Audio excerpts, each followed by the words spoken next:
28 अक्टूबर दिन शनिवार और इस दिन पड़ रहा है चंद्र ग्रहण और ये चंद्र ग्रहण पड़ेगा रात्रि के समय और 28 अक्टूबर और 29 अक्टूबर दोनों का ये समय इंक्लूड होगा।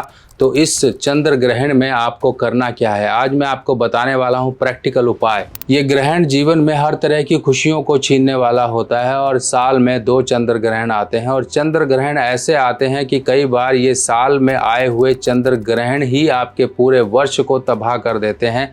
बीमारी, दुर्घटना या किसी तरह से आपके मानसिक रूप से परेशानियां या जीवन में पैसे, धन, संपत्ति, इन सब से आपके जीवन में दुख ही दुख क्रिएट करते हैं। तो आज मैं आपको इस ग्रहण के उपाय कैसे किए जाते हैं, क्या इसमें सामग्री यूज होती है और कैसे आप इसके विपरीत प्रभावों से बच सकते हो, सबकी जानकारी आज मैं आपको देने वाला हूं, वो भी पूरी तरह से प्रैक्टिकल।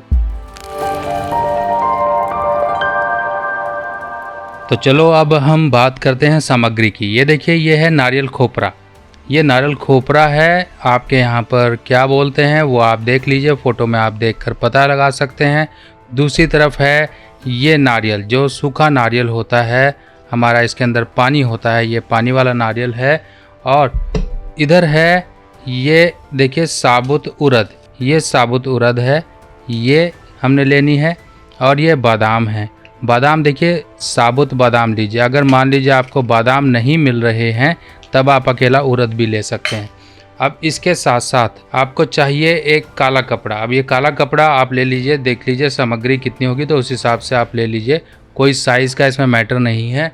उस काले कपड़े में आप रखेंगे एक ये नारियल का खोपरा और ये जो बादाम है, बादाम डाल लीजिए। देखिए सभी क्वांटिटी इच्छा अनुसार ली जा रही है, ऐसा नहीं है कि हम फिक्स करेंगे। ये 5 बादाम हो गए।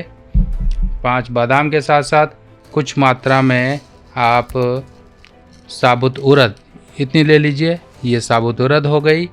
और अब इसमें दूसरी चीज़ आएगी तिल। तिल हमने लेने हैं, ये तिल हैं देखिए, ये काले तिल हो गए। ये काले तिल जो हम मार्केट में देखिए 2 तरह से तिल मिलते हैं। अगर आप लेने जाओगे तो वहाँ पर दुकानदार आपको पूछेगा आपको खाने वाले चाहिए या पूजा वाले चाहिए, कहना हमें खाने वाले ही दो, अच्छी क्वालिटी के खाने वाले होते हैं। क्योंकि जो पूजा वाले वो कह के बेचते हैं उसमें क्या करते हैं, उसका तेल निकाल लेते हैं। तो वो हम क्यों ऐसी चीज़ें इस्तेमाल करें, ठीक है। हम देवी देवताओं के नाम से हम सब कुछ कर रहे हैं, तो इसके लिए आपको थोड़ी अच्छी क्वालिटी और अच्छी सामग्री लेनी है। इस तरह से ये तिल ले लीजिए, ये ब्लैक तिल हो गए, ये आप इच्छा अनुसार ये तिल ले लीजिए। और यहाँ पर दूसरी तरफ आ गए ये वाइट तिल। ये देखिए जो हम घर में हम खाते हैं, चीज़ें आपकी बनती हैं घर में, मिठाई वगैरह बनती है तो उसमें डालते हैं, लड्डू वगैरह बनते हैं तो उसमें डालते हैं। ये आपने तिल डाल लिए। और अब देखिए यहाँ पर एक चीज़ और इसमें ऐड होगी, ये है लहसुन। तो लहसुन आपके घर में मिल जाएगा नॉर्मल, ये आप लहसुन लीजिए, लहसुन इसमें डाल लीजिए। इस तरह से सारी की सारी सामग्री डाल ली। अब यहाँ पर जो एक नारियल रह गया है वो नारियल ये है, ये पूजा वाला नारियल हमने कहाँ इस्तेमाल करना है इसका थोड़ा देख लीजिए। अगर मान लीजिए आपका कपड़ा बड़ा है तो सारा कुछ एक ही कपड़े में कर लीजिए, नहीं तो आप क्या कर सकते हो, ये सभी सामग्री को आप इस तरह से बांध लीजिए। एक चीज़ का ध्यान रखिएगा, यहाँ पर मैंने जो लहसुन यूज़ किया है, ये लहसुन आपको तब इस्तेमाल नहीं करना है जब आप ये पोटली मंदिर में देने जा रहे हो। हाँ, अगर आप जल प्रवाह करने जा रहे हो तब आप इस पोटली का इस्तेमाल करो, आप इस पोटली में लहसुन डाल सकते हो। अब यहाँ पर मैं आपको बता दूँ क्या क्या सामग्रियाँ किस किस ग्रह से संबंध रखती हैं, थोड़ा आपको भी यहाँ पर क्लियर हो जाएगा। ये देखिए यहाँ पर ये जो बादाम है ये शनि की कारक वस्तु मानी गई है और ये भी साबुत बादाम है इस तरह से। और काले सफ़ेद तिल जो हैं ये केतु के माने गए हैं। और यहाँ पर साबुत उड़द शनि की है, बादाम हो गए शनि के, साबुत उड़द हो गई, ये सूखा खोपरा यहाँ पर शनि का है। और ये जो नारियल होता है ये पूजा वाला नारियल, इसको यहाँ पर राहु का नारियल हम लेके चलते हैं। तो इस तरह से देखिए राहु, केतु और शनि सभी ग्रहों का यहाँ पर आपने सामग्रियाँ ले ली। तो इस तरह से सभी सामग्री को आप इस तरह से गांठ लगा लीजिए। अब आपने इस तरह से गांठ लगा ली। अब ये गांठ लगाकर जो ये पोटली तैयार हुई है, अगर मान लो आपको गांठ लगाने में दिक्कत हो रही है, आपको नहीं लग रही है, तो इस तरह से कलावा लीजिए। कलावे को आप इस तरह से बांध दीजिए ताकि ये खुले नहीं। अब ये पोटली बन गई आपकी जल प्रवाह वाली पोटली। अब आपने क्या करना है, 28 तारीख को ही ये सामग्री अपनी तैयार करके रख लो। अब घर के जितने मेंबर हैं सब लोगों के सिर से उतारने के लिए ये पोटलियाँ आप तैयार कर लो। मान लो आप घर के 5 मेंबर हो तो 5 पोटलियाँ ऐसी बना लो।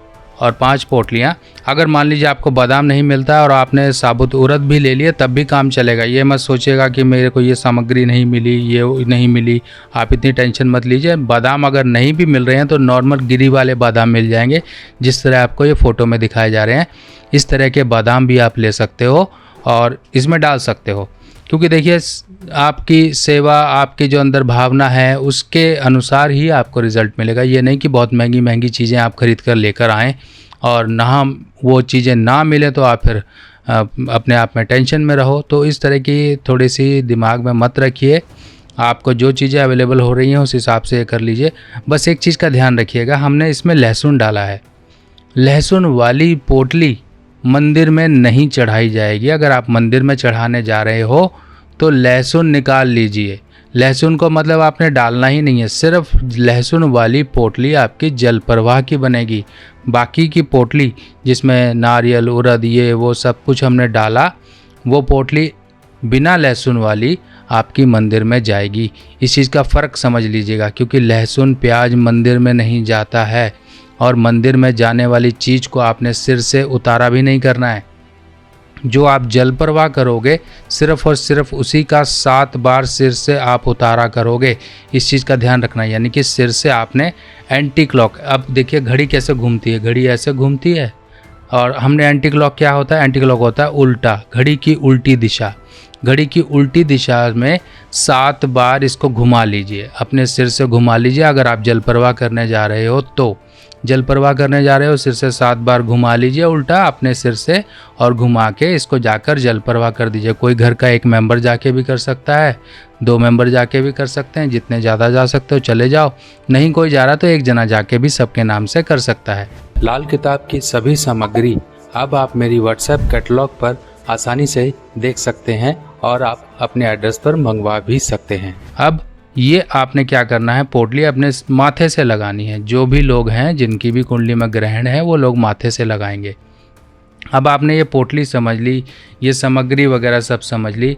अब ये पोटली देखिए क्या है कि अगर मान लीजिए आपको लगता है कि ये पोटली नहीं मंगा पा रहे हो, आपको दिक्कत परेशानी है, सामग्री नहीं मिल रही है, कपड़ा नहीं मिल रहा है, ये सामग्री कहाँ से लाएं, वो कहाँ से लाएं, तो अभी भी समय है कि आप अपनी ग्रहण पोटली की अभी से आप मंगा सकते हो, क्योंकि हमारे पास देखिए ये सब चीज़ें अवेलेबल होती हैं और इनको प्राण प्रतिष्ठा और सिद्ध किया जाता है ताकि वो एनर्जाइज हो जाएं।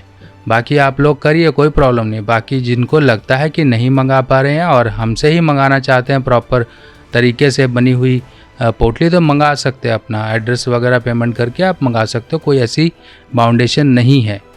और इस चीज़ का देखिए ग्रहण दोष सबके लिए है, चाहे चंद्र केतु है, चाहे चंद्र शनि है, चाहे चंद्र राहु की युति आपकी कुंडली में है, चाहे आपकी कुंडली में चंद्रमा 3रे भाव में बैठे हैं, चाहे आपके राहु या केतु या शनि 4थे भाव में बैठे हुए हैं, या फिर चंद्रमा आपकी कुंडली में 6ठे भाव में है, 8वें भाव में है, या आपकी कुंडली में चंद्रमा 10वें भाव में है।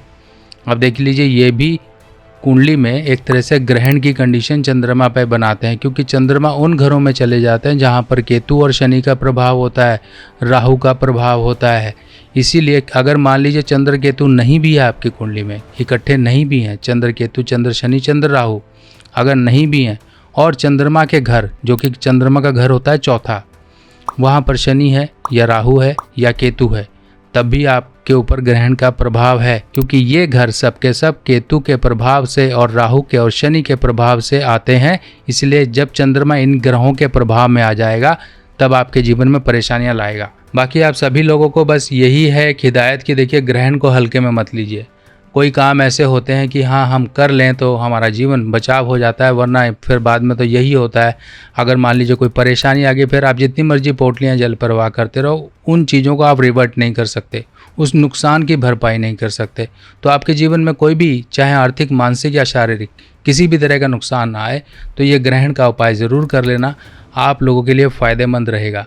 बाकी इस ग्रहण के मद्देनज़र आपको एक काम और करना है। आपको गोल्डन कलर का मोती, जैसा कि आपको ये फ़ोटो में दिखाई दे रहा है, ऐसा गोल्डन कलर का मोती ज़रूर धारण करें। जिनके भी चंद्रमा डिस्टर्ब हैं, मानसिक प्रॉब्लम है, कुछ ना कुछ दिक्कतें परेशानियां बनी रहती हैं, उनके लिए गोल्डन मोती समझ लिए रामबाण का इलाज है।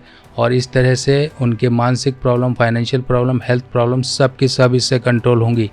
बाकी और इस तरह की बेहतरीन जानकारियाँ लेके मैं फिर हाजिर हो जाऊंगा। ये आपके लिए प्रैक्टिकल तरीके से बनाने के लिए मैंने आपको वीडियो बताया।